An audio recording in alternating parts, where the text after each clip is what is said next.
So what we have discovered in 30 years of research, there's 6 main time zones that people live in. 2 focus on the past, 2 on the present, and 2 on the future.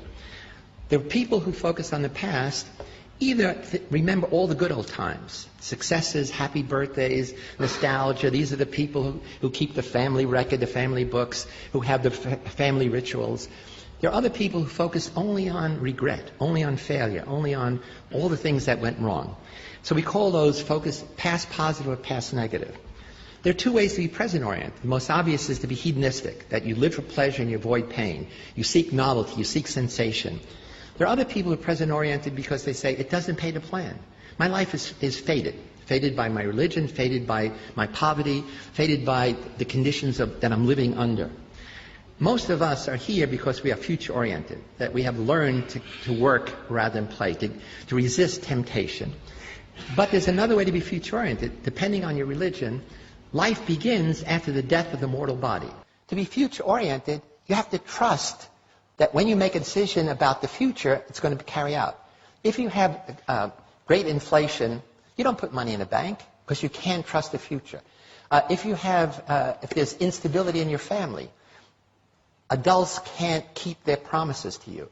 The closer you are to the equator, the more present-oriented you are. The more you're in an environment where climate doesn't change, it gives you a set of imagining sameness rather than change. Protestants everywhere have higher gross national product than Catholic countries, in part because of the Protestant ethic, because of the notion that you work hard to succeed, to demonstrate that you are God's chosen people. My family comes from Sicily, and in Italy there is a political movement called La Liga to cut Italy in half, to have North Italy and South Italy, cut it just below Tuscany. The people in the North say, we do all the work. The people in the South are lazy. They're like children. They want to have babies, have 3-hour dinners, etc. People in the South say, they're not Italian, they're German and Austrian. You know. They eat yogurt instead of pasta. they take their lunch in a paper bag. And in the recent election, the Liga got 14% of the national vote. It turns out it is accurate. We've done research to say people in the North tend to be, on a scale much more future-oriented. People in the South tend to be more past-oriented or present hedonistic. And so my family is Sicilian, and I come from Sicily. I go back every year. I start an educational foundation. We send high school kids to college and set up computer labs. And I'm talking about some of this stuff, and a man comes up and says, I'm a poet. I live with words. And it wasn't until I heard you talk that I realized there's no future tense verb in Sicilian dialect. I said, what do you mean? There was, is, there's no will be. He said, that's why nothing gets done. And I didn't realize it because we never plan. So again, here's how when you have a number of people who share a certain time perspective, then it does come to characterize the nation. In the same way, if you have a Catholic nation where people tend to be present or past-oriented, rather than a Protestant nation where in general people tend to be more future-oriented, it affects you in very profound ways. So there's a wonderful book called The Geography of Time, and it's written by a dear friend of mine, Robert Levine, who's a social psychologist, and he actually literally went around the world doing wonderful experiments. He looks at what he calls the pace of life. See, time perspective is how people divide their own experience into partitions, time zones. Another kind of time orientation is your sense of duration. How much time has expired while you're sitting in a dentist's office before they start drilling? How much time has expired when you've been waiting in line? How much time has expired when you're having fun? Or that's it. So time duration is totally a function of whether you're bored, whether you're excited or not. And what he does is he shows that in different cultures, people have a different pace of life. And you do this very simply. You sit in a cafe and you mark off 100 meters, and as people pass, you start a stopwatch. And you see how fast people walk. You go to a post office, and on a piece of paper you say, I'd like, 3 pounds of this postage or 10 euros, and you see how long it takes. So he has a bunch of these measures, and it turns out you can identify cultures as different pace of life, and now cities. And he shows in America, you can rank 60 cities according high pace of life and low pace of life. And the ones that have the highest pace of life, men have the most coronary problems. That is, this becomes part of your whole way of life. We all begin life as present hedonists. All of us. I mean, at the breast, at the bottle, we want pleasure, we want to avoid pain. And one of the things that families do, and especially school, my sense is the purpose of schooling is to take present-oriented little beasts and make them more future-oriented. In some cultures, make them more past-oriented. In America, a child drops out of school every 9 seconds. This is worse for kids from a minority background, and it's worse for boys than girls. There's actually a disaster recipe developing among boys in America, literally dropping out of high school, college, and it's not simply poor performance. One of the problems is, a recent study shows that by the time a boy is 21, he has spent at least 10,000 hours playing video games alone. Probably more watching pornography alone.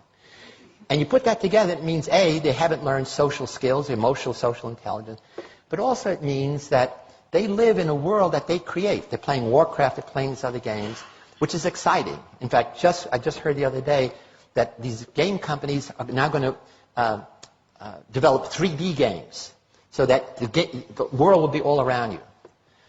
Their brains are being digitally rewired, which means they will never fit in a traditional classroom, which is analog. Somebody talks at you without even the nice pictures, meaning it's boring. I mean, you control nothing. You sit there passively. And if you want to change the curriculum, I understand the traditionalists here say we got to go back to reading, writing, arithmetic. Disaster.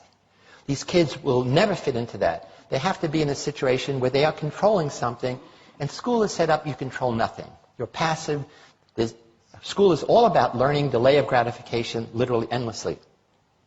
All addictions are addictions of present hedonism. Food, sex, drugs, gambling, etc. All of our propaganda, all of our educational message, all our public relations messages are designed for future-oriented kids, who's not the problem. They tell you, here's the negative consequences of doing what you're doing. Future-oriented kids know that, and they don't do it. Present-oriented kids know the future consequences.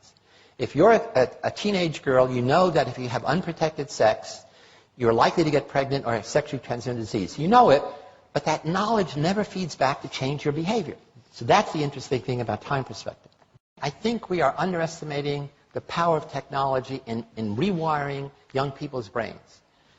Kids don't wear wristwatches. They say it's a single function device. You don't waste time with a single function device.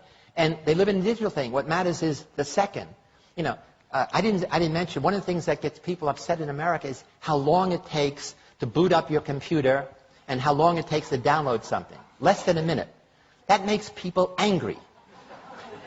So it becomes an emotional thing. You get angry waiting in line, waiting for services. Waiting is a waste of time, even if it's waiting for your computer to boot up. So I think there's a fundamental change going on in our culture that I think we adults are not realizing, that kids are totally different than we were. And it's because it's revolution in time. There was a recent study we did with USA Today, asking Americans how busy they are. The vast majority of Americans, more than 50%, said, I'm busier now than I was last year, I'm busier last year than the previous year, and I sacrifice friends, family, and sleep for my success. This is across the board, not separating by future orientation. And then we say, suppose you had an 8-day a week, what would you do? They say, oh, that would be great. They would spend most of that time working harder, achieving more, not with friends, not with family, and not even sleeping. They did a study 20 years ago, and I was upset, again, from the Italian background. Only 60% of Americans said they had regular sit-down family dinners. When we redid the study last year, only 1 in 5 American families have sit-down dinners together. In America, we talk about family values. You can't have a family value if you never have family meals together. I think many of life's puzzles can be solved by simply understanding our own time perspective and that of others. Lots of conflict we have with people is really a conflict in different time perspectives. Once you're aware of that, you stop making negative attributions like you're dumb or you're childish or you're pig-headed or you're authoritarian. It's really the most simple idea in the world.